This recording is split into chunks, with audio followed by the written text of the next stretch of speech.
실크였다. 그들에게 복수하겠어. 그녀의 피부에 닿는 감촉은 내 아이를 차가웠고 거울 속에 비친 여성은 완벽하게 낯설었다. 박민서는 이 비싼 드레스가 자신의 것이 아님을, 그리고 자신이 지금 이 순간 여기에 있어서는 안 됨을 본능적으로 알았다. 서둘러 민서야 늦겠어. 그녀의 남편 이동준이 방금 산 것이 분명한 비싼 넥타이를 초조하게 매만지며 소리쳤다. 그의 목소리에는 평소의 나태함 대신 열에 들뜬 듯한 긴장감이 실려 있었다. 우리 삶에서 가장 중요한 밤이야. 완벽하게 보여야 한다고. 알지. 민서는 거울 속 자신의 불안한 눈을 마주했다. 동준 씨, 전 아직도 이해가 안 돼요. 왜 하필 저예요? 부부 동반 모임도 아니고 사적인 미팅이라면서요. 전 불편해요. 이동준의 미간이 짜증으로 구겨졌다. 불편해. 지금 그게 할 소리야. 상대는 최우식이야. 최우식 서울시장님의 아들이라고. 그분이 특별히 내 아름다운 아내를 만나보고 싶다고 하셨단 말이야. 그는 민서의 어깨를 붙잡고 흔들었다. 그의 눈은 탐욕과 공포로 번들거렸다. 이 건설 계약 하나면 우리 인생 역전이야. 빚, 그거 다 갚고도 남아. 제발, 그냥 웃어. 매력적이게 굴라고. 그게 그렇게 어려워. 그는 아내의 눈을 똑바로 마주치지 못했다. 그의 등은 식은땀으로 축축했다. 최우식과 연계된 사채업자에게 그가 빚진 돈은 50억 원이 넘었다. 이것은 단순히 계약을 따내는 자리가 아니었다. 생존이 걸린 문제였다. 그리고 그 계약금은 바로 그의 아내였다. 그는 스스로가 역겨웠지만 가난하고 빚에 쪼들리는 자신은 더 역겨웠다. 그는 아내의 연약한 등을 떠밀어 현관 밖으로 내보냈다. 그들의 낡은 빌라 골목 건너편 어둠 속에 잠긴 낡은 현대차 안에서 강지훈이 모든 것을 지켜보고 있었다. 어제 배달된 저 어색한 명품 드레스. 오늘 아침부터 거울을 보며 90도 인사를 연습하던 이동준의 모습까지. 지훈은 이동준을 알았다. 그의 도박벽을 알았고 그가 민서를 숙주처럼 빨아먹고 있다는 것도 알았다. 몇 년간 아내에게 데이트 한 번 신청한 적 없던 놈이 왜 갑자기 민서를 데리고 저런 초호화 미팅에 간단 말인가. 그들이 집에서 나왔다. 민서는 불안에 떨면서도 아름다웠다. 이동준은 렌트한 것인지 아니면 그들에게 보낸 것인지 모를 검은색 고급 세단에 아내를 거의 구겨 넣다시피 했다. 모든 것이 잘못되었다. 지훈의 심장이 경고음처럼 세차게 울렸다. 그는 시동을 걸었다. 그는 민서의 그림자였다. 그녀가 알지 못하는 그녀의 유일한 수호자. 그는 차를 몰아 그 검은 세단을 뒤따랐다. 차는 서울에서 가장 화려하지만 가장 은밀한 곳 청담동의 한 골목으로 접어들었다. 간판 하나 없는 건물. 창문도 없었다. 오직 거대한 강철문과 검은 정장을 입은 2명의 경호원만이 서 있었다. 이곳은 레스토랑이 아니었다. 요새였다. 지훈은 심장이 차갑게 식는 것을 느끼며 골목 끝에 차를 세웠다. 이곳은 그가 소문으로만 듣던 상위 0.1%들만 출입한다는 VVIP 전용 클럽이었다. 평범한 사람들은 존재조차 모르는 곳. 민서는 그곳에 들어서는 순간 숨이 막혔다. 모든 소리가 진공 상태처럼 빨려 들어갔다. 내부는 어둡고 사치스러웠으며 퇴폐적인 공기로 가득 차 있었다. 이동준은 그녀의 팔을 붙잡고 사적인 엘리베이터로 끌고 갔다. 그들이 도착한 곳은 펜트하우스 룸이었다. 방 안에는 이미 4명의 남자가 있었다. 중심에는 최우식 서울시장의 아들이 옥좌에 앉은 듯 거만하게 앉아 있었다. 그와 함께한 자들은 유진전자 하늘물류 그리고 대한바이오의 후계자들이었다. 소위 말하는 대한민국의 사황자, 시, 황지 4명의 재벌 2세들이었다. 방 안은 타락 그 자체였다. 값비싼 위스키 병이 널려 있었고 지루하거나 약에 취한 듯 보이는 모델과 여배우들이 구석에 장식품처럼 앉아 있었다. 짙은 시가 연기와 오만함의 냄새가 진동했다. 최우식이 고개를 들었다. 그는 상어처럼 웃었다. 아, 이동준 씨, 드디어 오셨군.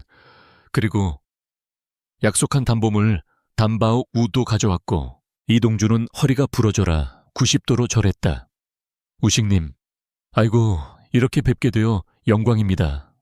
제 아내 박민서입니다. 민서가 어색하게 고개를 숙이려 했지만 최우식은 일어날 생각도 하지 않았다. 그는 마치 개를 부르듯 손가락 하나만 까딱하며 그녀를 불렀다. 민서는 얼어붙었다. 그녀는 남편의 팔을 붙잡았다. 동준 씨, 방금 저 사람이 날 뭐라고 불렀어요? 담보물. 이동준이 아내의 팔을 세게 움켜쥐며 속삭였다. 제발 그냥 웃어시키는 대로 해. 그 시각 건물 밖의 강지훈은 미칠 것 같았다. 그는 정문으로 접근했지만 경호원들은 경찰을 부르겠다며 그를 위협했다. 그는 미친 듯이 건물을 돌며 비상구나 창문을 찾았지만 아무것도 없었다. 패닉이 그의 목을 조였다. 다시 펜트하우스. 최우식이 소파에서 일어나 민서의 주위를 맴돌았다. 동물처럼 그녀의 냄새를 맡는 신용을 했다. 깨끗하네. 예쁘고. 이동준 씨 이런 보물을 숨겨두고 있었어. 빚이 50억이라고 했나 이 정도면 이자는 퉁칠 수 있겠어. 다른 후계자들이 역겹게 웃음을 터뜨렸다. 그제야 민서는 진실을 깨달았다. 이것은 미팅이 아니었다. 거래였다. 자신이 상품이었다. 안 돼. 동준 씨, 당신 대체 무슨 짓을 한 거야? 이동준은 절박했다. 그의 얼굴은 눈물과 땀으로 범벅이 되었다. 민서야, 제발 하룻밤이면 돼. 우식님께서 인천대교 건설 계약 나 주신다고 약속했단 말이야. 우리 목숨이 달린 일이라고. 이 악마 같은 인간 민서는 손을 들어 이동준의 뺨을 내리쳤다. 최우식은 그 광경이 재미있다는 듯 웃었다. 오, 불같네. 마음에 들어. 저 여자 잡아. 다른 2명의 재벌 2세가 일어나 민서의 양팔을 붙잡았다. 이동준은 그저 떨면서 그 모습을 지켜볼 뿐이었다. 최우식은 샴페인 잔을 들었다. 그리고 주머니에서 작은 유리병을 꺼냈다. 괜찮아, 민서 씨. 그냥 좀 쉬면 돼.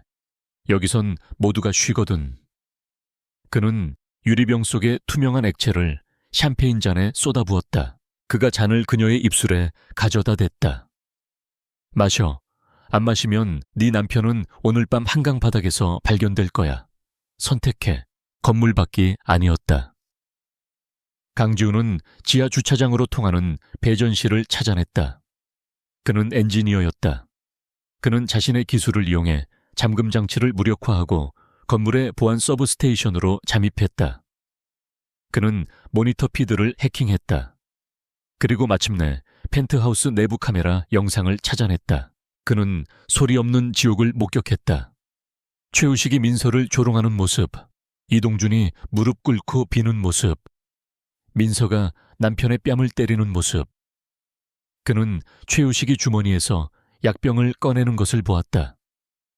그가 그것을 샴페인에 타는 것을 보았다.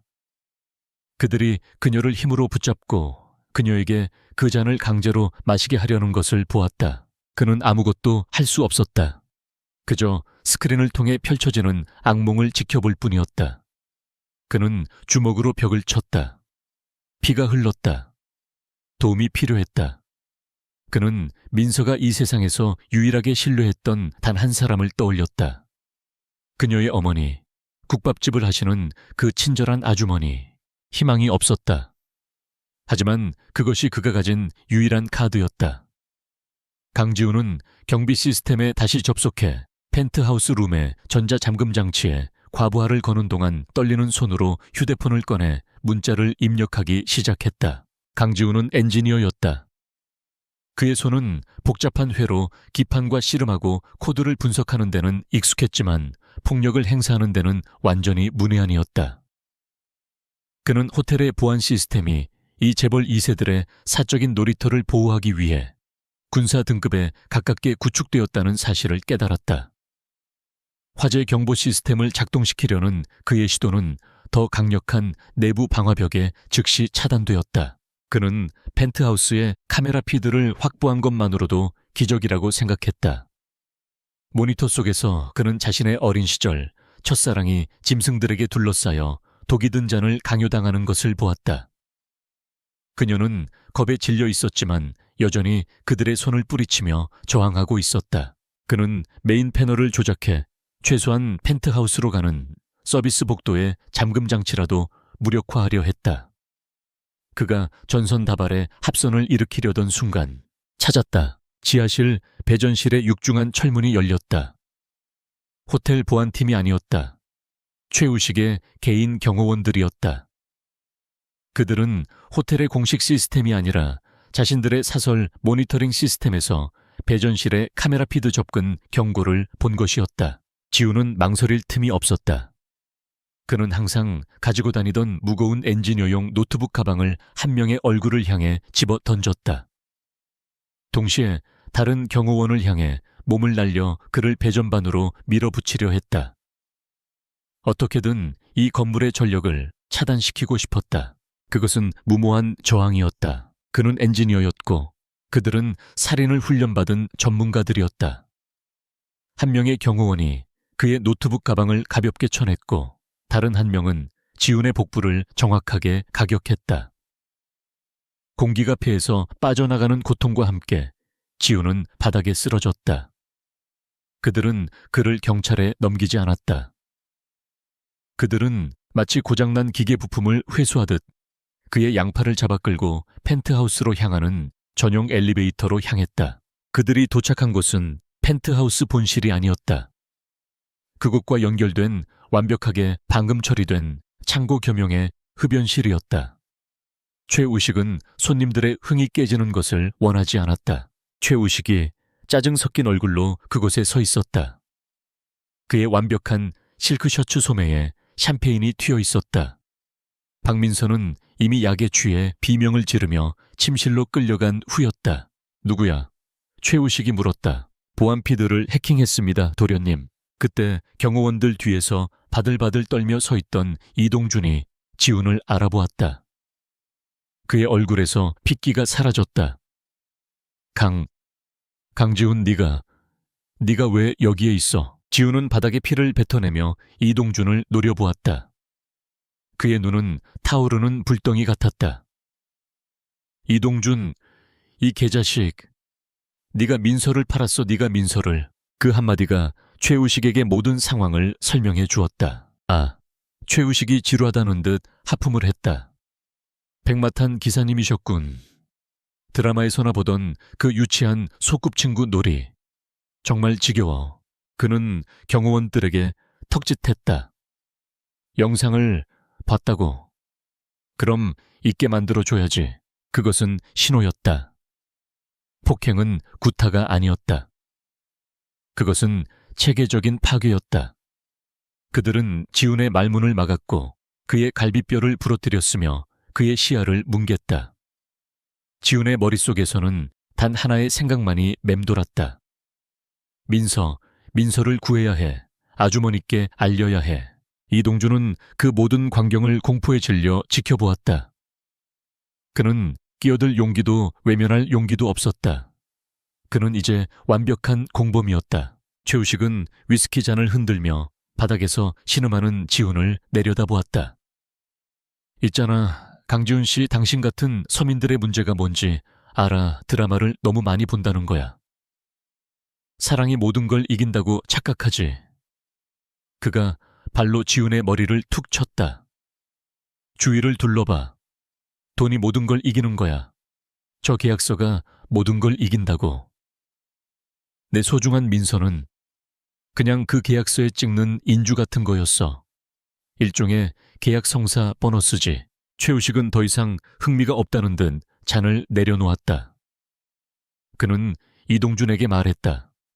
이 쓰레기 처리해. 한강에 던지든 알아서 해. 눈앞에서 사라지게 만들어. 그리고 계약 축하해, 이동준 씨. 그가 서류 파일을 이동준의 가슴팍에 던졌다.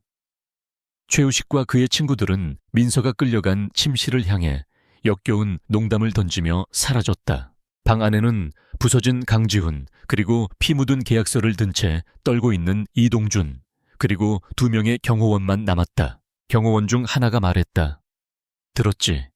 주차장으로 가는 화물 엘리베이터로 간다. 그들이 지훈의 축 늘어진 몸을 복도로 끌고 갔다. 그의 휴대폰은 주머니에 그대로 있었다. 그들은 정보 위협이 아닌 물리적 위협으로만 그를 판단했기에 신경 쓰지 않았다.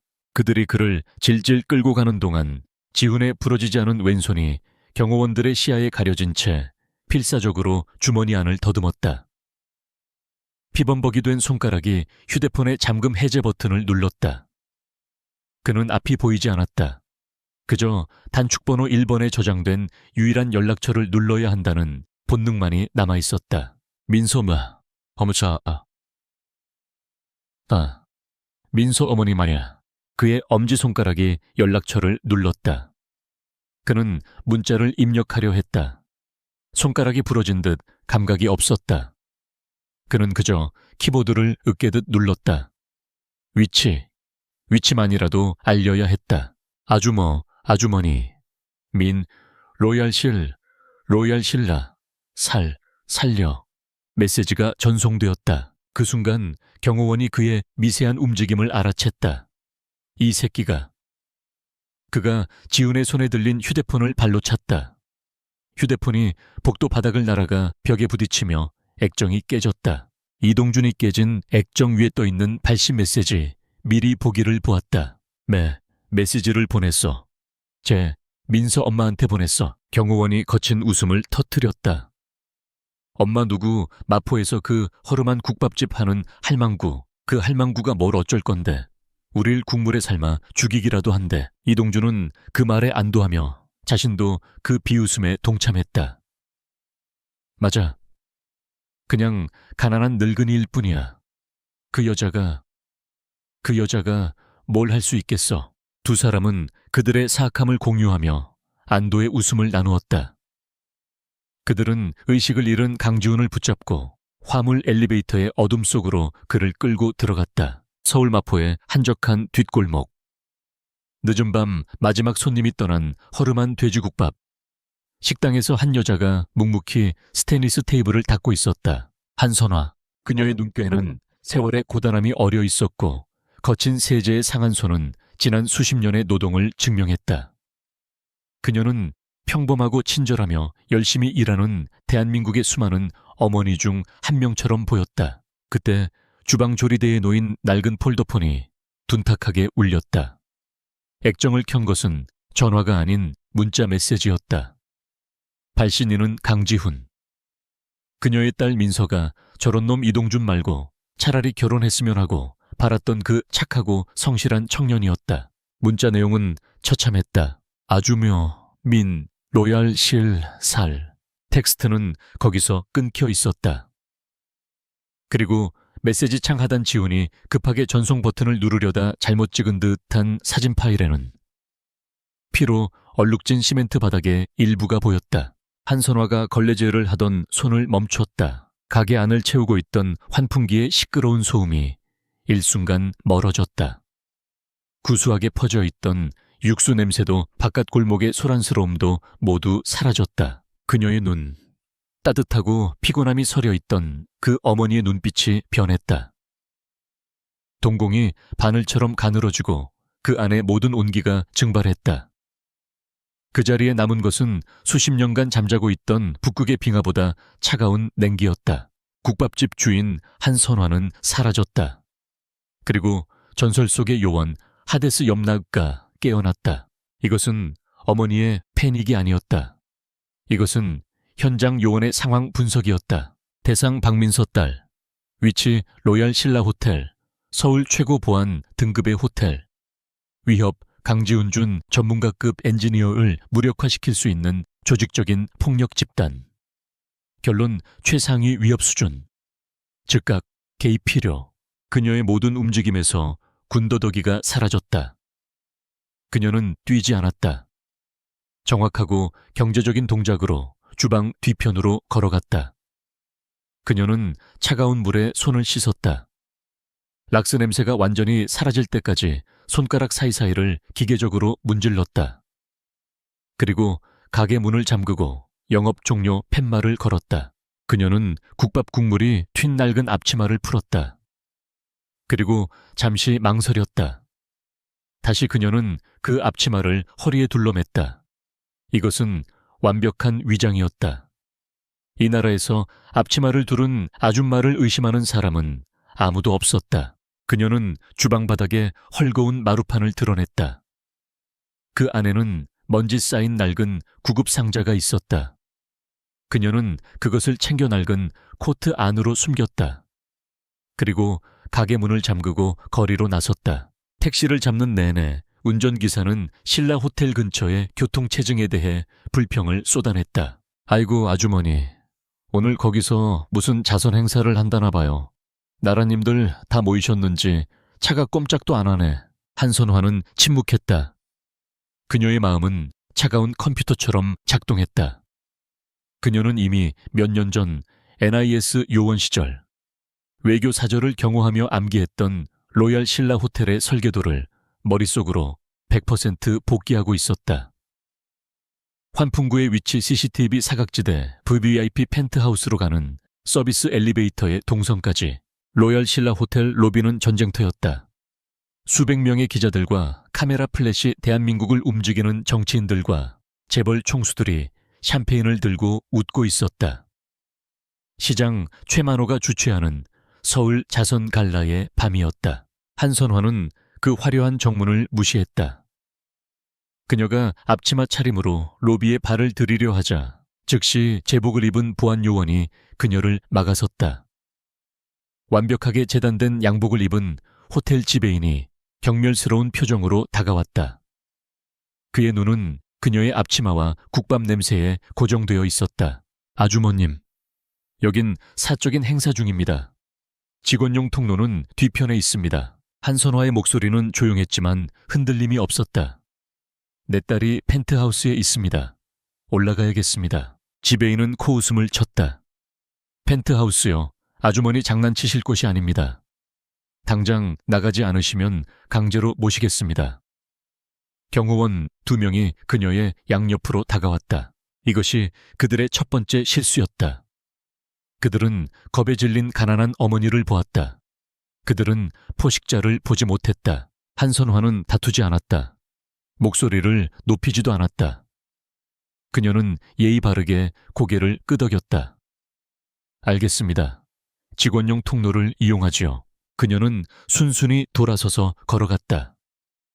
정문의 시야에서 사라지자마자 그녀는 행사장으로 음식을 나르는 혼란스러운 주방 배달 구역으로 향했다. 그녀의 침투는 소리 없는 물과 같았다. 그녀는 식자재 하역장의 보안 요원들 앞에서 거대한 채소 운반 카트를 실수로 엎어버렸다.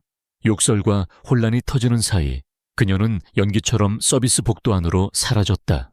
그녀는 설계도에서 외웠던 CCTV의 사각지대만을 골라 움직였다. 그녀는 중앙 직원용 엘리베이터 뱅크에 도착했다. 펜트하우스 층에 서기 위해서는 레벨 4 마스터 키카드가 필요했다. 그녀는 기다렸다. 잠시 후 룸서비스 매니저로 보이는 남자가 경호원에게 무언가를 불평하며 걸어왔다. 한선화는 청소부처럼 잔뜩 웅크린 자세로 그와 부딪혔다. 아이고, 죄송합니다. 그녀가 사과하며 그의 몸을 부축하는 척하는 그 찰나의 순간 그녀의 손은 그의 주머니에서 키카드를 낚아챘다. 매니저는 자신의 카드가 사라진 것을 깨닫기도 전에 한선화는 이미 엘리베이터에 탑승해 버튼을 누른 후였다. 엘리베이터가 상승하는 동안 그녀는 완벽한 침묵 속에 서 있었다. 그녀는 패닉에 빠진 어머니가 아니었다. 그녀는 목표물의 궤도를 계산하는 집행자였다. 펜트하우스 전용 서비스층, 엘리베이터 문이 열렸다. 복도는 카펫이 깔려 소리를 죽였다. 그리고 스위트룸으로 향하는 복도 입구를 호텔 직원이 아닌 사설 경호원 2명이 지키고 있었다. 최우식의 개인 경호팀이었다. 그들은 전문가였다. 이곳이 진짜 장벽이었다. 한선화는 앞치마 매듭을 고쳐맸다. 그녀는 다시 겁에 질린 길 잃은 청소부 아주머니의 자세로 돌아갔다. 그녀는 바닥만 내려다보며 그들을 향해 발을 질질 끌며 다가갔다. 저 실례합니다만 제가 층을 잘못 찾은 것 같아서요. 경호원 1이 짜증스럽게 손을 내저었다. 아줌마 여긴 폐쇄됐어요. 썩 꺼져요. 그가 그녀를 밀치기 위해 손을 뻗었다. 그것이 그의 마지막 실수였다. 그의 손이 그녀의 어깨에 닿는 순간 한선화가 움직였다. 그것은 싸움이 아니었다. 해체 작업이었다. 그녀의 손날이 경호원의 목 경동맥동을 정확하게 가격했다. 동시에 팔꿈치가 그에 떠있는 늑골을 초올렸다. 첫 번째 경호원은 비명조차 지르지 못하고 무너졌다. 두 번째 경호원이 총이나 무정이의 손을 뻗으려는 찰나 한선화는 첫 번째 경호원의 몸을 방패 삼아 거리를 좁혔다.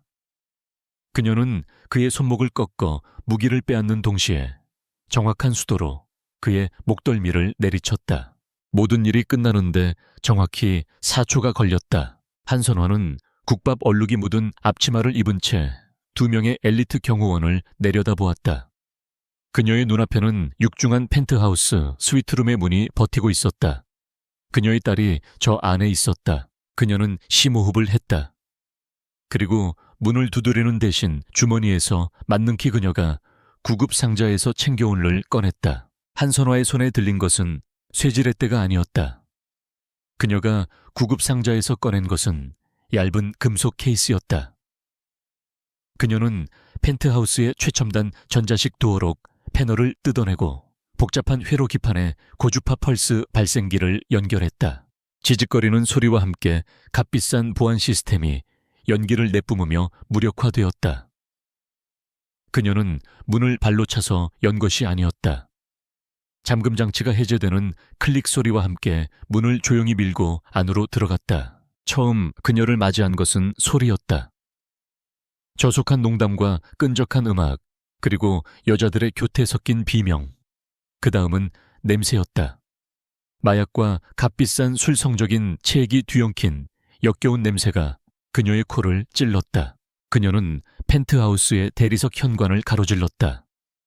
그리고 거실에서 펼쳐지는 광경을 보았다. 그녀의 딸 박민서. 그녀가 세상에서 유일하게 지켜야 할 존재가 찢어진 실크 드레스 차림으로 고급 소파에 무너져 있었다. 딸의 눈은 초점을 잃고 흐릿하게 풀려 있었다. 약에 취해 있었다. 사왕자 중 한 명인 유진전자의 후계자가 낄낄거리며 민서의 입에 강제로 샴페인을 더 붓고 있었다. 최우식은 메인 소파에 왕처럼 앉아 그 광경을 휴대폰으로 촬영하며 즐거워하고 있었다. 그리고 그 발치에는 그녀의 사위 이동준이 하인처럼 무릎을 꿇고 앉아 최우식의 위스키 잔을 채우며 비굴하게 웃고 있었다. 국밥 얼룩이 묻은 앞치마를 두른 한선화가 거실로 들어서는 순간 방 안의 모든 움직임이 잠시 멈췄다. 가장 먼저 그녀를 알아본 것은 이동준이었다. 그의 얼굴은 충격과 분노로 하얗게 질렸다. 이 미천한 장모가 감히 자신의 일생일대 기회를 망치러 왔다는 분노였다. 자, 장모님이 여길 어떻게 당장 나가요? 여긴 장모님이 계실 곳이 아니란 말입니다. 당장 최우식이 짜증스럽게 미간을 찌푸렸다. 저 여자는 뭐야 자네 하녀인가 빨리 처리해. 민서의 입에 술을 붓고 있던 유진전자의 후계자와 그녀의 몸을 더듬던 대한바이오의 후계자가 귀찮다는 듯 일어섰다. 그들이 비틀거리며 한선화에게 다가왔다. 이봐 아줌마, 길 잃었어. 여긴 청소하는 데가 아닌데. 그 순간 한선화의 눈은 오직 하나, 딸의 상태만을 스캔하고 있었다. 동공 확장, 호흡 불안정, 약물 중독 반응. 그녀의 이성 속 마지막 퓨즈가 끊어졌다. 차갑고 절대적인 분노가 그녀의 온몸을 지배했다. 2명의 재벌 후계자가 그녀의 팔을 잡았다. 이 아줌마를 밖으로 던져버리자고. 그들이 그녀를 잡는 순간 한선화가 움직였다. 그것은 수술과도 같았다. 유진전자의 후계자 그가 샴페인 병을 들고 있었다. 의 손목을 잡아채 그대로 자신의 무릎 위로 꺾어 부러뜨렸다. 뼈가 부러지는 건조한 파열음이 음악 소리를 뚫었다. 그녀는 남자의 가속도를 이용해 그의 얼굴을 대리석 벽에 쳐박았다. 대한바이오의 후계자가 욕설을 하며 그녀에게 달려들었다. 한선화는 몸을 숙여 그의 발목을 낚아챘다. 그가 균형을 잃고 넘어지는 순간 그녀의 평범한 작업화가 남자의 무릎 관절을 수직으로 내리찍었다. 젖은 나무가 쪼개지는 소리와 함께 남자는 비명을 질렀다. 모든 일이 5초 만에 일어났다. 방금 전까지 대한민국 경제의 미래로 불리던 2명의 남자가 비명을 지르며 바닥을 구르고 있었다. 방 안이 얼어붙었다. 음악만이 공허하게 울렸다. 이동준은 턱이 빠진 채 그 광경을 멍하니 바라보았다. 최우식은 더 이상 즐거워하지 않았다. 그는 경악했고 이내 분노로 얼굴이 일그러졌다. 감히, 자신의 영역에서 누군가가 감히 자신에게 손을 댔다. 너 미친년아. 네가 누군지 알아. 저놈들이 누군지, 내가 누군지 알아. 그는 휴대폰을 꺼내 귀에 가져다 댔다. 넌 죽었어. 내 가족 전부 다 죽었어. 그가 그의 아버지 서울시장에게 전화를 걸었다. 아빠 당장 미친 늙은 여편네 하나가 내 파티에 난입했어요. 재용이 다리를 부러뜨렸다고요. 당장 보안팀 경찰 신라 호텔 펜트하우스로 싹 다 보내요. 당장 체포해. 그는 전화를 끊고 한선화를 향해 승리감에 찬 조소를 날렸다. 그녀는 그를 무시한 채 딸에게로 걸어가고 있었다. 한선화는 민서의 맥박을 짚었다.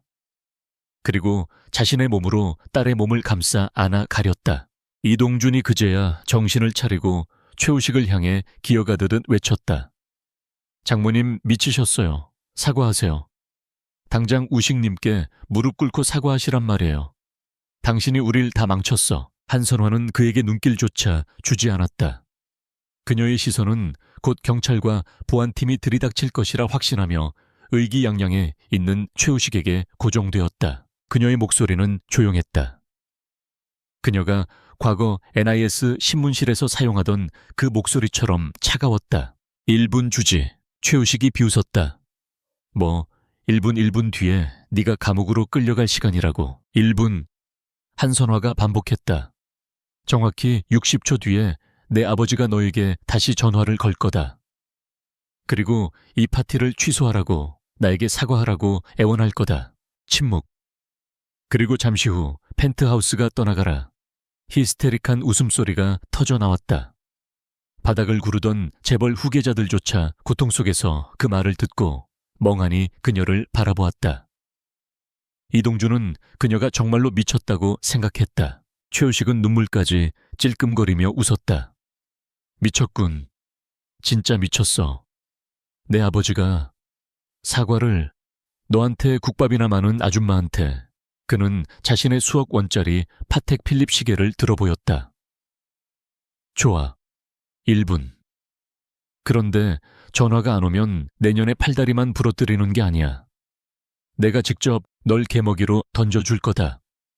그리고 저 년 민서를 가리키며 과 저놈의 남편 놈도 같이. 한선화는 그저 딸을 감싸 안은 채 벽에 걸린 시계의 초침을 바라볼 뿐이었다. 40초. 30초. 최우식이 미소를 지었다. 시간 다 돼가네 할망구.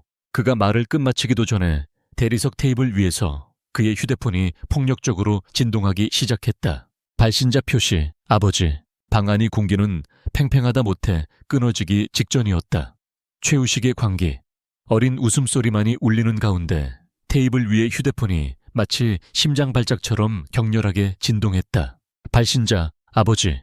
최우식은 여전히 승리감에 도취된 미소를 짓고 있었다. 그는 일부러 스피커폰 버튼을 눌렀다. 저 미친 국밥집 아줌마가 자신의 아버지가 자신을 위해 군대를 동원하는 소리를 똑똑히 듣고 절망하길 바랐다. 아빠 드디어 받으셨네요. 당장 특수부대라도 올려보내세요. 이 미친년이. 그의 말이 끝나기도 전에 휴대폰 스피커에서 나온 것은 위험 있는 시장의 목소리가 아니었다. 그것은 공포에 질린 짐승의 날카로운 비명이었다. 닥쳐. 이 미친 새끼야. 당장 닥치라고. 최우식은 그 자리에 얼어붙었다. 그는 평생 동안 아버지의 이런 목소리를 들어본 적이 없었다. 그것은 분노가 아니었다. 그것은 순수한 원초적인 공포였다. 최만호 시장은 전화기 너머에서 거의 울부짖고 있었다. 무릎 꿇어. 당장 지금 내 놈방에 있는 그분께 사과해. 목숨이라도 살려달라고. 빌란 말이야. 네가 지금 누굴 건드린 줄 알아. 갈라, 전체가 취소됐어, 방금. 방금 청와대에서 전화가 왔단 말이다. 이 개자식아, 너 대체 무슨 짓을. 최우식의 머릿속이 하얘졌다. 아, 아빠 무슨 소리예요, 그냥. 그냥 웬 국밥집 아줌마 하나가 재용이 다리를 부러뜨렸어. 국밥집 아줌마, 이 등신 같은 놈. 그분이 바로 손님이란 말이다. 청와대에서 내려온 진짜 VIP라고. 넌 우릴 다 망쳤어. 날 망쳤다고 빌어. 내가 지금 당장 올라갈 테니까. 그때까지 그분 심기 거스르지 말고 빌고 있으란 말이야. 딸깍. 전화가 끊겼다. 최우식은 죽은 듯 조용한 휴대폰을 멍하니 내려다보았다. 그의 모든 오만함이 순식간에 증발하고 그 자리를 차가운 공포가 채웠다. VIP 청와대 손님, 저 앞치마를 두른 것이. 그는 한선화를 바라보았다. 그녀는 여전히 딸의 맥박을 짚으며 침착하게 그녀의 상태를 살피고 있었다. 그 순간 그 모든 광경을 지켜보던 이동준이 거품을 물고 그대로 뒤로 넘어가 기절해버렸다. 최우식이 공포에 질려 무언가 말을 만들어내기도 전에 펜트하우스의 중앙 엘리베이터가 띵 하고 울렸다. 그리고 육중한 문이 열리며 일단의 무리가 폭풍처럼 방 안으로 몰아닥쳤다. 단순한 호텔 보안팀이 아니었다. 서울시장 최만호가 잿빛 얼굴로 앞장서서 걸어 들어왔다.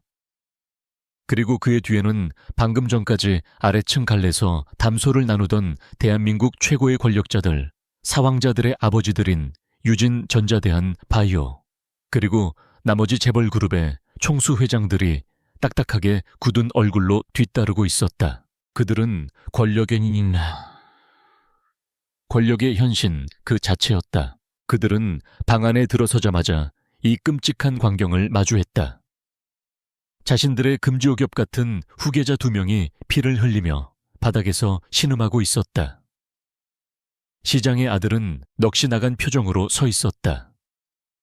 그리고 그 중심에 웬 앞치마를 두른 초라한 여자가 약에 취한 듯한 젊은 여자를 감싸 안고 있었다. 아버지들의 시각은 달랐다. 그들은 최만호 시장과 아들 사이의 공포스러운 통화 내용을 듣지 못했다. 그들은 단지 자신들의 아들들이 파티 도중 웬 미친 여자에게 습격당했다는 무전 보고만 받았을 뿐이었다. 시장이 다급하게 갈라를 취소한다고 외친 것은 이 소동 때문에 진짜 VIP 그들이 생각하기에 아직 도착하지 않은 에게 불똥이 튈까봐 당황해서 내린 조치라고만 생각했다. 그들은 한선화와 청와대 VIP를 전혀 연결짓지 못했다. 그들은 그저 감히 자신들의 아들을 공격한 범죄자를 보았을 뿐이다. 유진전자의 이 회장 손목이, 부러진 후계자의 아버지 이 포효했다. 내 아들, 이게 무슨 짓거리야. 누가 감히. 공포에서 차에 벗어나지 못한 최우식이 자신을 구원하러 온 아버지의 군대를 보고는 본능적으로 한선화를 가리켰다. 아, 아버지, 저 여자가. 최만호 시장의 머릿속은 복잡하게 돌아갔다. 이 여자, 이 초라한 여자가 전설 속에 그 인물일 리가 없었다. 분명 아들놈이 저 여자와 시비가 붙는 동시에 어딘가에 계셨을 아직 모습을 드러내지 않은 진짜 VIP의 심기를 거스르는 다른 짓을 저질렀을 것이다. 그는 이 모든 상황을 오판했다. 아들이 VIP를 모욕한 실수는 별개이며 이 여자는 그저 현행범일 뿐이라고. 이 여자를 희생양으로 삼아 자신의 분노를 표출하고 동시에 VIP에게 사죄의 제물로 바쳐야 한다고 순간적으로 판단했다. 최 시장은 한선화를 향해 소리쳤다. 당신 대체 누구인데 감히 이 행사를 망치고 재벌가의 자제들에게 상해를 입히는 거요. 당신이 무슨 짓을 했는지 알아. 다른 회장들도 가세했다. 이건 테러야. 경쟁사에서 보낸 스파이가 분명하다. 당장 저 여자를 체포해. 감옥에 쳐넣어. 아니, 그냥 없애버려. 아버지들의 등장은 방금 전까지 공포에 떨던 최우식의 오만함을 순식간에 회복시켰다. 아버지는 무릎을 꿇지 않았다. 아버지는 저 여자를 향해 고함을 치고 있었다. 그렇다면 아까 그 전화는 실수였나 오해였나 그래. 저 여자는 아무것도 아니었다. 아버지가 여기 계셨다. 그는 안전했다. 최우식이 다시 비열한 미소를 되찾았다. 맞아요, 아버지. 저 여자가 멋대로 침입했어요. 이유도 없이 우릴 공격했다고요. 완전히 미친년이에요. 최 시장은 자신이 대동하고 온 개인 경호대, 그의 월급을 받는 사복경찰들을 향해 명령했다. 뭘 꾸물거리는 개냐 이 행사는 청와대에서 오신 귀빈을 환영하기 위한 자리였다. 이 여자는 지금 국가급 행사를 방해한 중범죄자다. 국가 안보 방해 혐의로 당장 체포해 경찰과 경호원들이 삼단봉과 테이저건을 꺼내들고 한선화를 향해 포위망을 좁혀왔다. 아버지들은 만족스러운 표정을 지었다. 문제가 처리되고 있었다. 기절했다 깨어난 이동주는 그 광경을 보고 안도의 한숨을 내쉬었다. 한선화는 그저 그들을 바라보았다.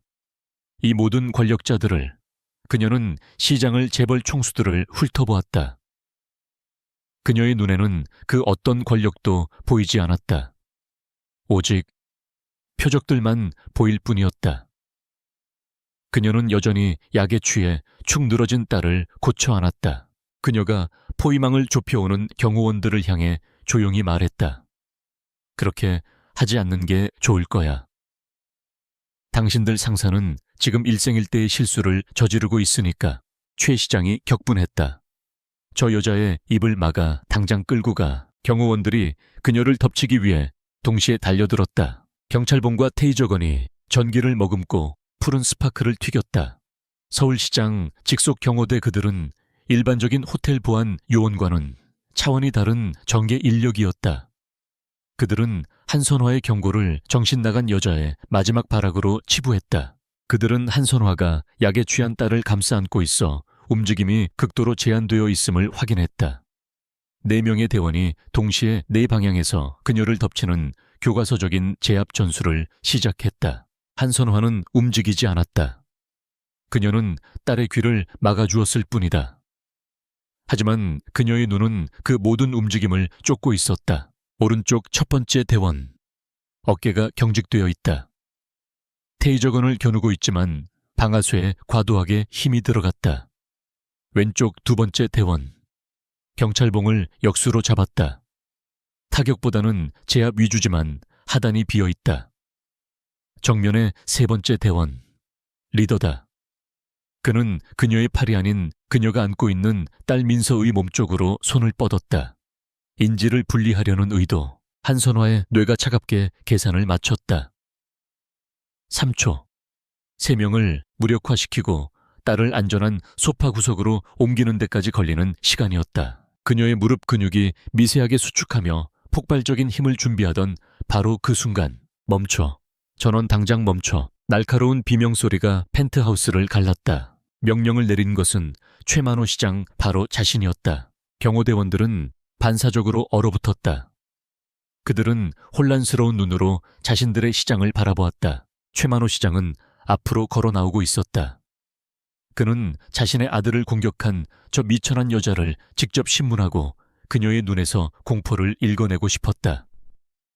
그는 이 불쾌한 상황을 빨리 종결짓고 아직 도착하지 않았을, 혹은 이 소란 때문에 불쾌해졌을 진짜 청와대 VIP에게 사죄해야 했다.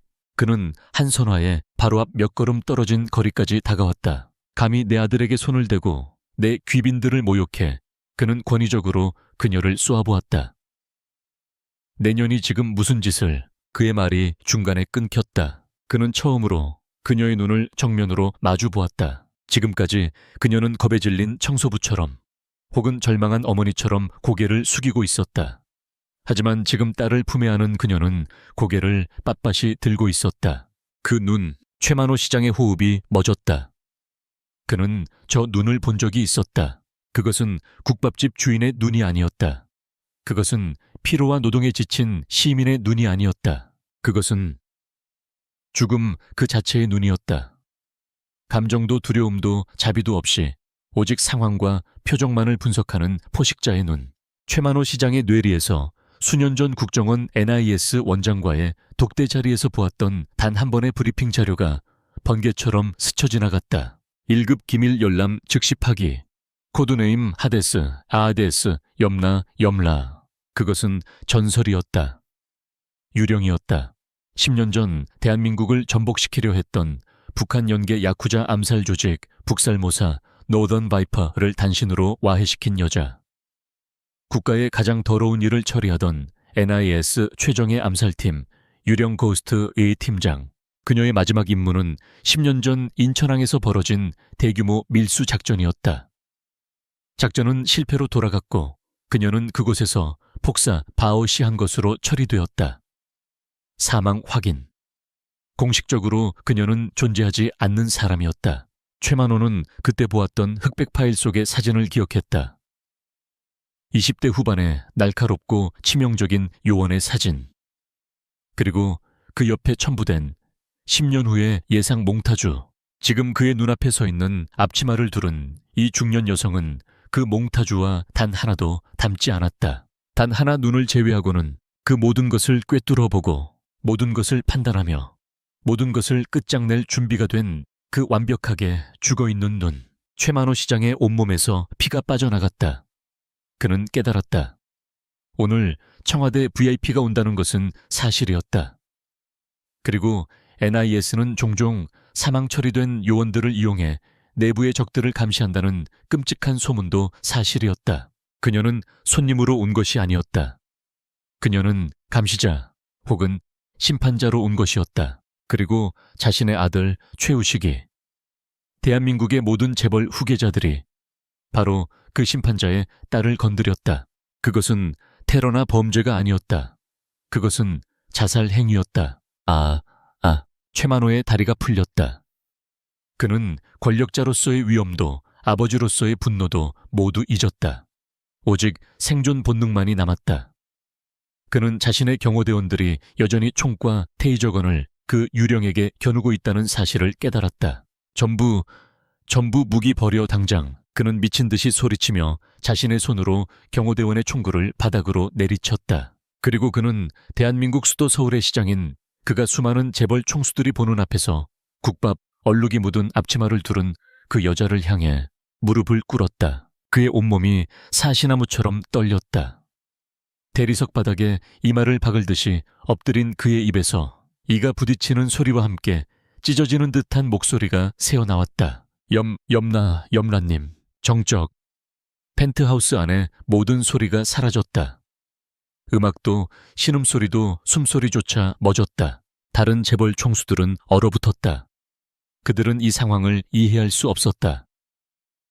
최만호 시장이 저 미친 여자에게 무릎을 꿇었다고 꽁어봐라. 그리고 그가 방금 부른 그 이름을 들었다. 염라, 하데스. 그들 역시 그 이름을 알았다. 그들은 정치인들보다 더 깊숙이 국정원과 연결되어 있었다. 그들에게 염라는 국가안보의 수호자가 아니었다. 그들의 불법적인 자금 흐름과 비리를 파헤치고 국가안보 위협이라는 명목하에 하루아침에 그룹 전체를 공중분해시킬 수 있는 가장 두려운 존재의 코드네임이었다. 그런데 그 존재는 10년 전에 죽었다고 했다. 유진전자의 이 회장 손목이 부러진 아들의 아버지의 얼굴이 흑빛으로 변했다. 그는 깨달았다. 이것은 함정이었다. 그들이 유령의 딸을 건드린 것이다. 최우식은 이 모든 현실을 받아들일 수 없었다. 아빠 지금 뭐 하시는 거예요? 일어나세요. 저 처녀는 그냥 국밥집 아줌마라고요. 정신 차리세요. 닥쳐. 이 역적노마 최만호가 아들을 향해 절규했다. 그는 한선화에게 감히 고개조차 들지 못한 채 바닥에 머리를 박고 울부짖었다. 몰랐습니다, 염라님. 제발 자비를. 제 아들놈이 감히 하늘 같은 분의 따님인 줄 모르고 죽을 죄를 지었습니다. 목숨만 살려주십시오. 그제야 다른 모든 재벌 총수들도 상황을 파악했다. 그들은 경쟁이라도 하듯 최만호 시장의 옆으로 달려가 함께 무릎을 꿇었다. 대한민국을 움직이는 거대한 권력자들이 순식간에 한낱 국밥집 아주머니의 발 아래 처참하게 엎드렸다. 한선화는 그들을 내려다보았다. 그녀의 눈에는 그 어떤 감흥도 없었다. 그녀는 품 안에서 그 낡은 폴더폰을 다시 꺼냈다. 그것은 국밥집 주문을 받는 전화기가 아니었다. NIS 내부에서도 극소수만 사용하는 위성직통의 암호화된 전술 통신기였다. 그녀는 단 하나의 버튼을 길게 눌렀다. 신호가 갔다. 그녀가 10년 만에 처음으로 활성화시킨 그녀에게 절대적으로 충성하는 휴면 조직 슬리퍼셀에게, 그녀의 옛 부대 유령에게, 하데스 현 시간부로 복귀, 좌표 로얄 신라 호텔 펜트하우스, 작전명 대청소 더 퍼즈, 호텔 전체를 봉쇄 하고 모든 증거를 수집한다. 쥐새끼 한 마리도 내보내지 마라. 그리고 그녀는 무릎 꿇은 그런 남자들을 내려다보며 말했다. 자비는 없어. 지금부터 여기는 내 관할 구역이다. 한선화가 휴면 조직을 가동시킨 순간 로얄 신라 호텔은 외부 세계로부터 완벽하게 차단되었다. 모든 통신망이 마비되었다. 와이파이, 5G, 신호 호텔 내부 인터컴까지 모두 먹통이 되었다. 아래층 갈래 모여있던 수백 명의 대한민국 엘리트들은 자신들이 거대한 감옥에 갇혔다는 사실조차 모른 채 갑작스러운 통신두절에 불평을 터뜨리고 있었다. 펜트하우스 앞무릎 꿇린 권력자들의 공포는 극에 달했다. 그들은 이 상황이 납치나 테러가 아님을 깨달았다. 이것은 그보다 더 나쁜 것, 즉 심판이었다. 한선화의 유령 부대 소속 요원들, 그녀의 옛 부하들이자 지금은 사회 각계각층에 민간인으로 위장해 숨어있던 자들, 이 방을 장악했다. 그들 중 한 명 현직 응급의학과 전문의은 이미 약에 취한 박민서에게 신속하게 해독제와 수액을 투여하고 있었다. 한선화는 딸의 곁을 지키며 차갑게 식은 손을 주무르고 있었다. 그녀의 눈은 무릎 꿇린 남자들을 향하지 않았다. 그때 유일하게 작동하는 전술 네트워크 회선. 한선화의 팀이 의도적으로 열어둔 을 통해 최만호 시장의 전화기가 울렸다.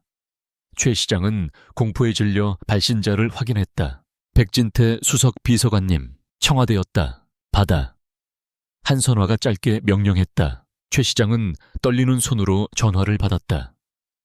그 순간 펜트하우스의 엘리베이터가 띵 하고 울리며 문이 열렸다. 방금 전화를 건 남자, 청와대 민정수석 비서관 백진태가 모습을 드러냈다. 그는 정치인이나 기업가가 아니었다. 그는 그들 위에 존재, 대한민국의 모든 권력기관을 실질적으로 움직이는 왕의 그림자였다. 백진태는 이 난장판을 보고 눈살을 찌푸렸다. 그는 부패에 화가 난 것이 아니라 이 일 처리가 지저분하다는 사실에 불쾌했다.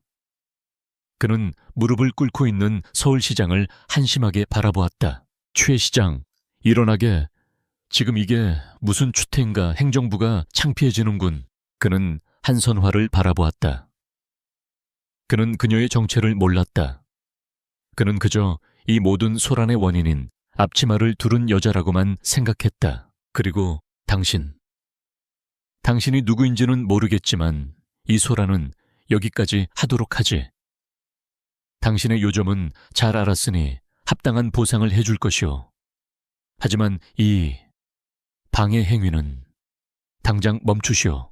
그는 상황을 중재하러 온 것이었다. 사실은 이 모든 일이 자신의 핵심 자금줄인 최 시장과 재벌들에게 번지는 것을 막으러 온 해결사였다. 최만호 시장이 절박하게 외쳤다. 수석님, 그게 아닙니다.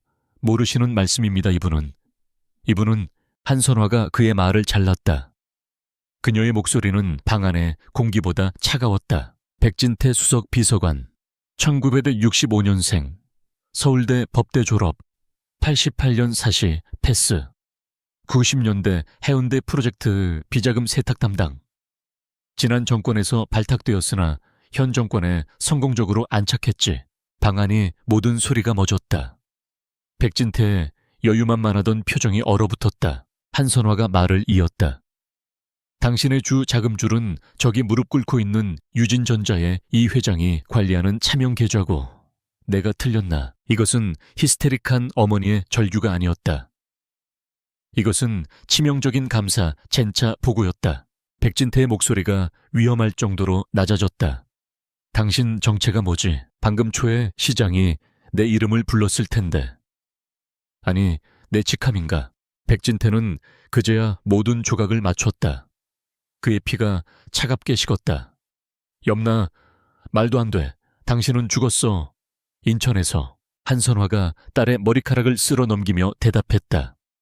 바빴어. 백진태는 노련한 정치인이었다. 그는 즉시 평정을 되찾고 역공을 시도했다. 설령 그게 사실이라 해도 국정원 요원은 국내 정치나 민간인 사찰에 개입할 수 없네. 이것은 명백한 불법 작전이야. 당신은 민간인을 폭행하고 불법 감금을 저질렀어. 당신은 끝났네, 한선화 씨. 한선화의 입가에 흉측할 정도로 차가운 미소가 스쳤다. 관할권 난 국정원 요원으로 온 게 아니야. 그냥 엄마로 온 거지. 그녀는 딸을 바라보았다.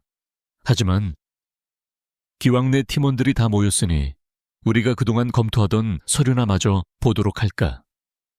오 팀장, 그녀의 뒤에 서 있던 유령 요원의 리더 암호명 케르베로스. 현직 회계 법인 파트너가 고개를 끄덕였다.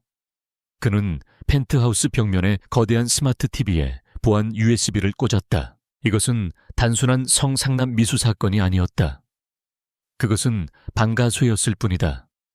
한선화의 팀은 이미 몇 달 전부터 백진태의 부패 사슬을 추적하고 있었다. 오 팀장이 검사처럼 차갑게 보고를 시작했다. 항목 1. 하늘 물류 비자금. 최만호 시장이 용도 변경위원회 위원들에게 로비 자금으로 사용함. 항목 2. 유진전자. 스트레스 테스트 보고서 조작을 통한 주가 조작 및 불법 승계. 그가 기업들의 범죄를 나열할 때마다 무릎 꿇은 재벌 총수들의 얼굴이 하얗게 질려갔다. 이것은 그들의 모든 것이었다. 이것은 파멸이었다. 백진태는 버텼다. 시시한 기업 분쟁이군. 그건 우리가 아니라 공정위에서 다룰 일이지. 한선화가 말했다. 그럼 메인 코스로 넘어갈까? 오 팀장이 리모컨을 눌렀다. 화면이 바뀌었다. 항목 4 광안대교 붕괴 참사. 파일이 열렸다. 조작된 입찰 서류.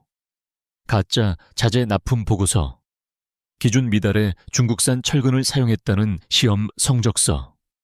그리고 이 모든 서류의 최종 승인란에 찍힌 최만호 시장의 직인. 이 과정에서 발생한 수익금은 고스란히 4개의 재벌 그룹으로 흘러 들어갔고 그중 막대한 금액이 최종적으로 백진태 수석의 해외 차명 계좌로 입금된 내역이 떴다. 한선화가 말했다. 수십 명이 죽었지. 출근길 차 안에서 그대로 압사당했어. 전부 다 당신들 재벌 총수들을 가리키며 이 당신 아들놈들 노란알 클럽 하나 더 만들어주려고, 그리고 당신 백진태를 가리키며 이 퇴임 후를 보장받으려고. 그녀가 일어섰다. 딸을 아는 채. 이건 기업 분쟁이 아니야, 백수석. 이건 학살이야. 백진태는 더 이상 웃고 있지 않았다. 그는 완벽하게 함정에 빠졌다. 펜트하우스의 침묵은 광안대교 붕괴 현장의 스틸컷 사진 앞에서 산산조각 났다. 무너진 다리 상판 뒤엉킨 철근 강물 위로 떠오른 수십 대의 차량. 그것은 재난의 기록이었다. 무릎 꿇린 재벌 총수들은 더 이상 신음소리도 내지 못했다. 그들은 저 사진이 단순한 과실치사가 아니라 자신들의 목을 쥘 교수형 집행 영장임을 알았다. 그러나 청와대 수석비서관 백진태는 달랐다. 그는 창백해졌지만 무너지지 않았다. 그의 머릿속은 이 유령 염라을 상대할 방법을 찾기 위해 얼음처럼 차갑게 회전하고 있었다. 이것은 최악이다. 하지만 감당 가능하다. 그는 속으로 계산했다. 이건 기업형 살인이다. 여론은 끔찍하겠지. 하지만 이 모든 책임은 최종 서명권자인 최만호 시장과 부실 시공을 한 저 재벌놈들에게 떠넘기면 된다. 나는 관리감독 소홀로 물러날 수 있다. 이 여자는 뭔가 원하는 게 있을 것이다. 돈, 권력 아니면 복수. 백진태는 다시 가면을 썼다. 그는 협상가였다. 그는 이 모든 것을 거래로 되돌려야 했다. 끔찍한 비극이군. 그가 침착하게 입을 열었다. 최 시장, 당신은 이 직무유기에 대해 철저한 조사를 받게 될 거요. 이 회장, 당신의 건설사는 해체될 것이요. 염라님, 그가 한선화를 바라보았다. 당신이 이 부패를 폭로함으로써 국가에 큰 공을 세운 것은 인정하오. 이제 당신의 가격이 무엇인지 말해보시오. 이 어머니는 대체 무엇을 원하십니까? 그는 여전히 자신이 이 판을 통제할 수 있다고 믿었다. 그는 그녀를 매수할 수 있다고 생각했다. 한선화는 그를 경멸하듯 바라보았다. 그녀의 앞침에 묻은 국물 자국이 그의 수억 원짜리 양복보다 더 위험 있어 보였다. 가격, 당신은 아직도 이게 돈 문제로 보이나? 그녀가 오 팀장에게 고갯짓했다. 맞아, 백수석. 다리 붕괴는 예측 가능한 탐욕의 결과일 뿐이지. 진짜 서류를 보여줘. 내가 10년 만에 다시 움직인 이유를. 오 팀장은 TV에 연결된 USB를 뽑고 전혀 다른 보안 드라이브를 연결했다. 이것은 NIS 내부에서도 최고 등급의 붉은색 암호로 봉인된 파일이었다. 화면이 바뀌었다. 프로젝트명, 서울 방주 서울 아크 프로젝트. 그것은 몇 년 전 포항 지진과 연이은 태풍 피해 이후 청와대가 직접 편성한 국가재난 극복기금의 이름이었다. 새로운 재난 대비 인프라와 전국적인 대피소를 건설하기 위해 책정된 수조 원의 예산, 증거가 화면을 채웠다. 은행 기록, 수조 원의 국민 세금이 증발했다. 4개의 재벌 그룹이 세운 수십 개의 유령 회사를 통해 자금이 세탁되었고 최만호 시장의 승인에 집행되었으며, 이 모든 이체 내역은 최종적으로 백진태 수석 비서관실의 보안 프로토콜을 통해 은폐되었다. 백진태의 안색이 변했다. 이건 복잡한 회계 처리일 뿐이오. 재개발과 필요한 자금의 전용은. 한선화가 그의 말을 잘랐다. 그 돈 어디로 갔지? 백진태. 오 팀장이 다음 슬라이드를 눌렀다. 그것은 은행 기록이 아니었다. 일본 후쿠오카의 한 부둣가에서 찍힌 거친 입자의 감시카메라 사진이었다. 사진 속에는 백진태 수석이 등 전체에 화려한 이레즈미 문신을 한 남자와 악수를 나누는 장면이 담겨 있었다. 그는 일본 최대 야쿠자 조직 쿠리야마구미의 오야붕 두목 다나카였다. 백진태는 숨쉬는 것을 잊었다. 오 팀장이 보고를 이어갔다. 재난기금은 대금이었습니다. 쿠리야마구미 조직에게 지불된 돈이었습니다. 그렇다면 그들은 무엇을 팔았고 우리는 무엇을 산 것일까요? 아니, 그 반대인가? 한선화가 입을 열었다. 그녀의 목소리만이 이 거대한 무덤 같은 방을 울렸다. 야쿠자는 은행가가 아니야.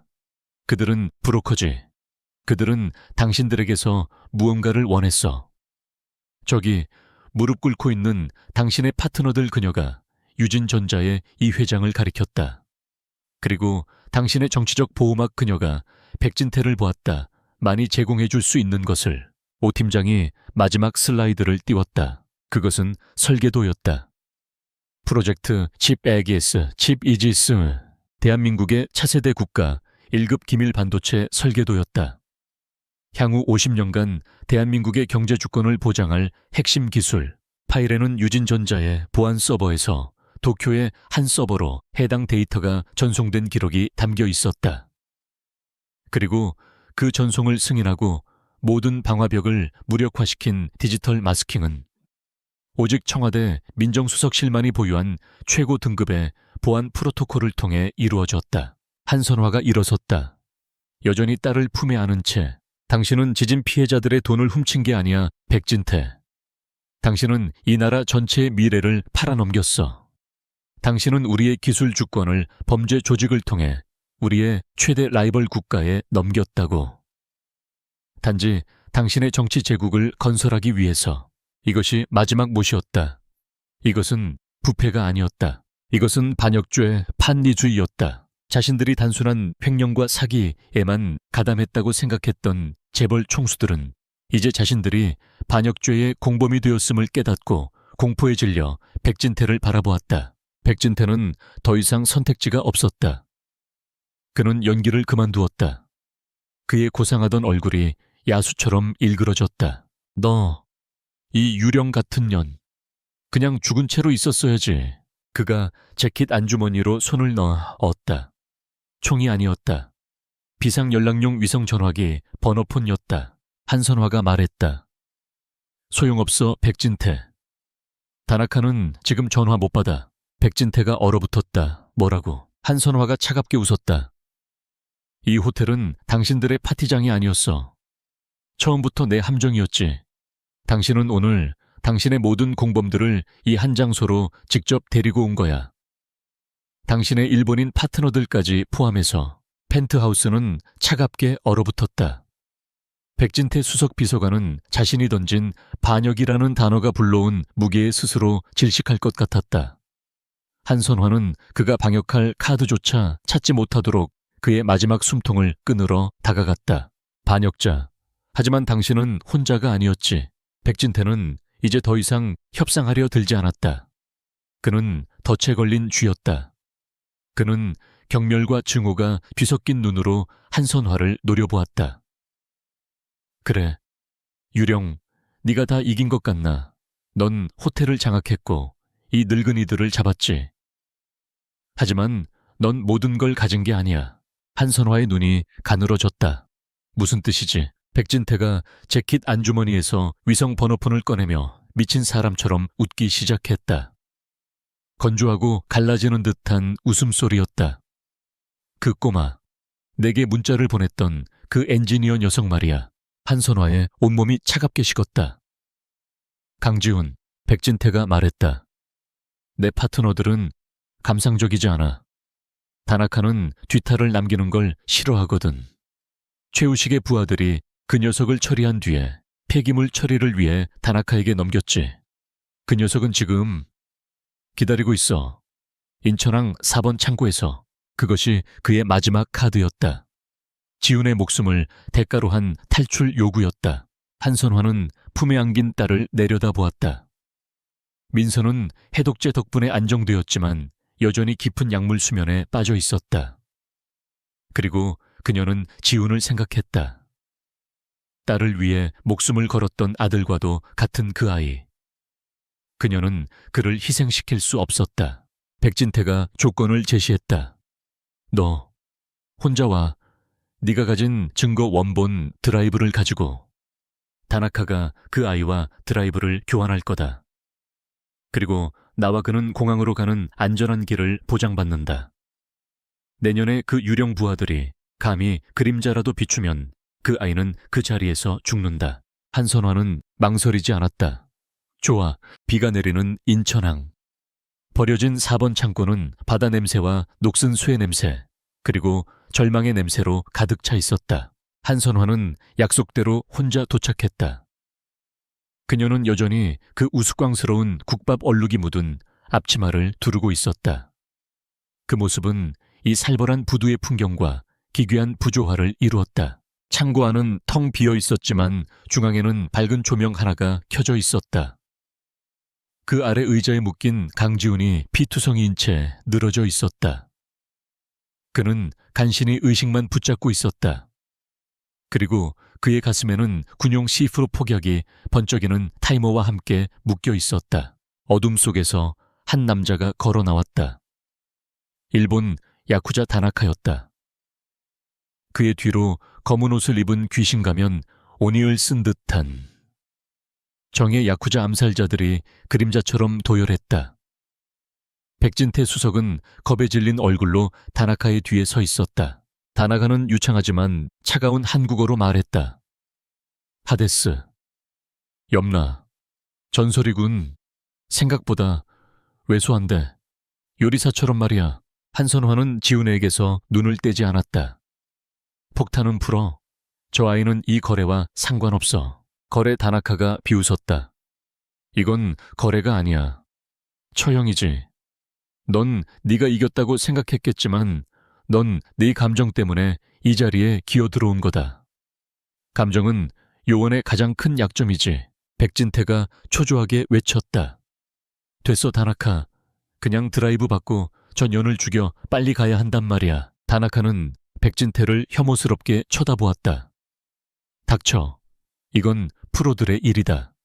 야쿠자조차 이 배신자를 경멸했다. 그는 다시 한선화를 보았다. 드라이브, 아니면 저 꼬마의 머리. 10초 주지. 그가 지훈의 관자놀이에 권총을 겨누었다. 한선화는 코트 안에서 USB 드라이브를 꺼내 들었다. 여기 있다. 하지만 조건이 있어. 저 아이가 살아있는지 확인해야겠다. 지훈아, 강지훈. 내 목소리 들려 의자에 묶인 지훈이 네 고통 속에서 미약하게 고개를 들었다. 피 묻은 입술이 간신히 움직였다. 아, 아주머니, 오시면 안 돼요. 함정, 그것으로 충분했다. 아이는 아직 살아있었다. 한선화는 그들 사이의 바닥을 향해 드라이브를 던졌다. 가져가. 다나카가 부하 한 명에게 턱짓했다. 야쿠자 요원이 몸을 숙여 드라이브를 집으려던 바로 그 순간 한선화가 움직였다. 그녀는 총을 가지고 오지 않았다. 그녀가 앞치마 주머니 그녀의 구급상자에서 꺼낸 것은 총이 아니었다. 그것은 특수 제작된 외과 수술용 메스보다 날카로운 새 자루의 강철침 젠이었다. 그녀의 손이 허공을 갈랐고 세 개의 침은 소리 없이 날아가 드라이브를 줍던 놈과 그 양옆의 경호원들의 목과 눈에 정확히 박혔다. 그녀는 다나카를 향해 돌진했다. 창고는 순식간에 아수라장이 되었다.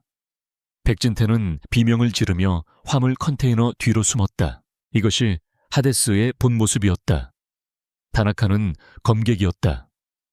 그가 허리에서 긴 카타나 장검을 뽑아 휘둘렀다. 하지만 한선화는 실전 격투 CQCO의 달인이었다. 그녀는 앞치마를 풀어 휘둘러 그의 시야를 가리는 동시에 앞치마 끝에는 무게추 역할을 하는 작은 쇠 조각들이 들어있었다. 그의 칼날을 피해 안쪽으로 파고들었다. 전투는 잔인하고 짧았다. 그녀는 그의 손목 관절을 부러뜨려 칼을 떨어뜨리게 하고 팔꿈치로 그의 명치를 가격해 쓰러뜨렸다. 그녀는 즉시 지훈에게 달려갔다. 자신의 몸으로 그를 보호하는 동시에 폭탄 타이머의 복잡한 회로를 살폈다. 바로 그때 컨테이너 뒤에 숨어있던 백진태가 비틀거리며 기어나왔다. 그의 손에는 다나카가 떨어뜨린 권총이 들려 있었다. 끝이다 염나. 넌 그냥 죽은 채로 있었어야 했어. 그가 폭탄 해체에 집중하고 있는 한선화의 등을 향해 방가쇠를 당기려 했다. 당! 총성이 울렸다. 하지만 쓰러진 것은 백진태였다. 그의 어깨에서 피가 분수처럼 뿜어져 나왔다. 창고에 부서진 입구 철골 구조물 위에 유령 부대의 리더 오 팀장이 저격용 소총을 든 채 서 있었다. 한선화는 고개도 돌리지 않은 채 마지막 전선을 잘라내며 말했다. 꽤 늦었군. 오 팀장이 어깨를 으쓱하며 총을 내렸다. 분명히 혼자 오신다고 하셨습니다. 전 약속대로 창고 밖에 있었습니다. 다만 저 배신자가 방금 창고 밖으로 몸을 내밀었을 뿐입니다. 지훈은 구출되었다. 백진태는 제압되었고 다나카와 그의 야쿠자 조직은 전멸했다. 반역의 음모는 끝났다. 인천항 4번 창고. 피와 바닷물이 뒤섞인 차가운 바닥에는 대한민국의 가장 어두운 비밀이 널브러져 있었다. 권총에 어깨를 맞은 백진태 수석 비서관은 신음하며 자신의 피를 바라보았다. 그는 패배를 인정할 수 없었다. 야쿠자 두목 다나카는 한선화의 치명적인 관절 기술에 완전히 무력화되어 포박되었다. 그리고 강지훈은 비록 끔찍한 부상을 입었지만 살아있었다. 한선화는 그의 가슴에 묶인 폭탄을 해체하고 자신의 외투로 그를 덮어주었다. 모든 것이 끝났다고 생각된 순간 창고의 거대한 철문이 열리며 군화 소리와 함께 눈부신 섬광이 쏟아져 들어왔다. 유령 부대가 아니었다. 그들은 대한민국 검찰 서울 센트럴 디스트릭트 프로시큐터스 오피스와 경찰 특수수사본부 KNPA의 정규 병력이었다. 그들은 한선화를 향해서가 아니라 그녀의 등 뒤 제압당한 백진태를 향해 총구를 겨누었다. 수사본부의 수장으로 보이는 한 남자가 앞으로 걸어 나오며 서류를 펼쳤다. 대통령령 다통링링을 집행한다. 그의 목소리는 창고 전체에 울렸다. 청와대 수석비서관 백진태, 서울시장 최만호, 그리고 유진전자, 이 회장을 포함한 4대 그룹 총수 전원을 국가보안법 위반, 즉 반역죄, 판리주의 및 국가재난기금 횡령, 광안대교 붕괴 관련 특정범죄 가중처벌배, 옵 업무상 과실치사 혐의로 현 시간부로 긴급 체포한다. 백진태의 눈이 절망으로 감겼다. 대통령, 그녀와 처음부터 연결되어 있던 유일한 사람이었다. 한선화는 대통령의 사냥가애가 아니라 집행인이었던 것이다. 수사관들이 로얄 신라 호텔 펜트하우스에 아직도 무릎 꿇고 있던 최만호 시장과 재벌 총수들을 연행했다. 최우식을 포함한 사왕자들은 특수강간 미수 및 살인 음모, 그리고 반역죄의 공범으로 체포되었다. 마지막으로 펜트하우스 구석에서 기절한 채 발견되었던 이동준이 초라하게 끌려 나왔다. 그는 아내를 팔아넘긴 대가로 국가를 팔아넘긴 반역의 공범이 되어 역사상 최악의 범죄자 중 한 명으로 기록될 운명이었다. 대한민국을 뒤흔든 역사상 가장 거대하고 추악한 펜트하우스 게이트는 그렇게 한선화의 손에 의해 하룻밤 만에 정리되었다. 뉴스는 폭발했고 대한민국은 충격에 휩싸였다. 며칠 뒤 국정원이 비밀리에 운영하는 안가 병실, 박민선은 눈을 떴다. 끔찍한 약물의 기운은 사라졌지만 그날 밤의 기억은 영혼에 새겨진 흉터처럼 선명했다. 남편의 배신. 그것은 그 어떤 폭력보다 더 깊은 상처를 남겼다. 그녀는 아무 말도 하지 않고 그저 창밖만 바라보았다. 병실 문이 열리고 한선화가 들어왔다. 하데스가 아닌 엄마였다.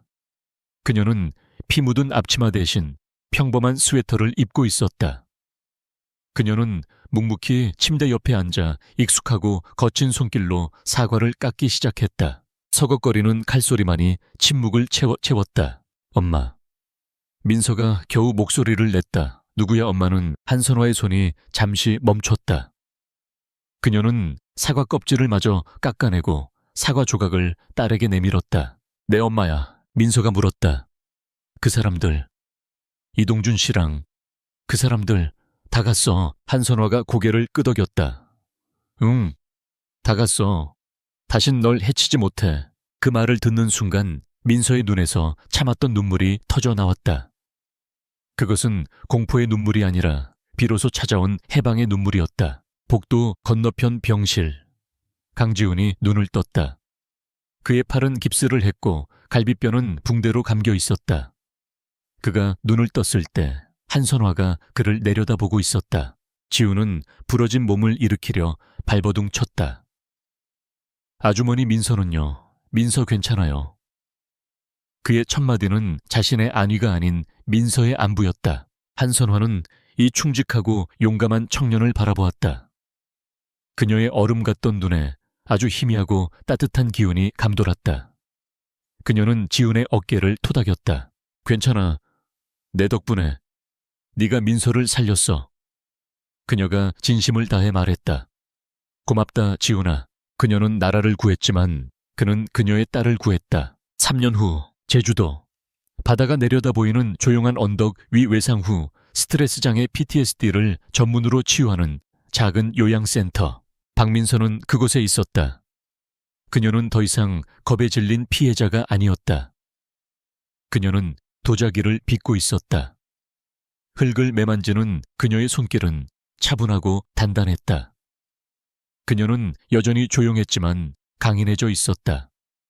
흉터는 남았지만 그 흉터 위로 새살이 돋아나고 있었다. 한 방문객이 찾아왔다. 강지훈이었다. 그는 더 이상 절뚝거리지 않았다. 그는 작은 들꽃다발을 들고 왔다.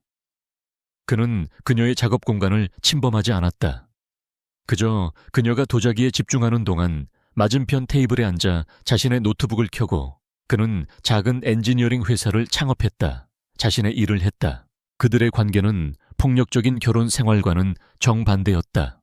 그것은 조용했고 인내심이 강했으며 공유된 상처를 기반으로 서로를 치유하고 있었다. 장면이 바뀌어 다시 서울 마포의 국밥집. 가게는 여전히 손님들로 붐볐다. 한선화는 다시 앞치마를 두르고 있었다. 그녀는 주방 이모에게 소리를 지르고 뜨거운 뚝배기를 나르며 손님들과 거친 농담을 주고받았다. 그녀는 3년 전 그날 밤 이전과 똑같아 보였다. 그저 평범하고 억척스러운 식당 주인. 청와대에서 사람이 찾아왔다. 새로운 대통령 혹은 그녀가 구해낸 바로 그 대통령 이 그녀에게 국정원장 자리를 제안했다. 그녀는 거절했다. 모든 직함, 모든 연금, 모든 인정을 거부했다. 그녀의 마지막 유령. 이제는 합법적인 검사가 된 오 팀장이 손님으로 찾아와 늦은 저녁을 먹고 있었다. 재판은 모두 끝났습니다, 염라님. 그가 깍두기를 씹으며 보고했다. 백진태는 반역죄로 무기징역. 최만호와 재벌 총수들은 각각 40년 형을 받았습니다. 최우식을 포함한 왕자님들과 남편 이동주는 아마 살아서는 햇빛을 다시 보지 못할 겁니다. 모든 것이 끝났습니다. 한선화는 그저 고개를 끄덕이며 그의 물잔을 채워주었다. 그래, 정말 돌아오지 않으실 겁니까? 국가는 여전히 팀장님을 필요로 합니다. 한선화는 대답 대신 가게 창밖을 바라보았다. 그녀의 시선은 남쪽 제주도를 향해 있었다. 내 임무는 끝났어. 나라는 안전해졌고 내 딸은 마침내 치유되고 있으니까. 마지막 장면. 한선화는 문을 닫은 식당에 홀로 남아 처음과 똑같이 스테인리스 테이블을 닫고 있었다. 폭풍은 지나갔다. 하데스 염라는 그녀의 지하 세계 주방으로 돌아왔다. 그녀는 창밖으로 지는 노을을 바라보았다. 그녀의 얼굴에 아주 오랜만에 평화로운 미소가 떠올랐다.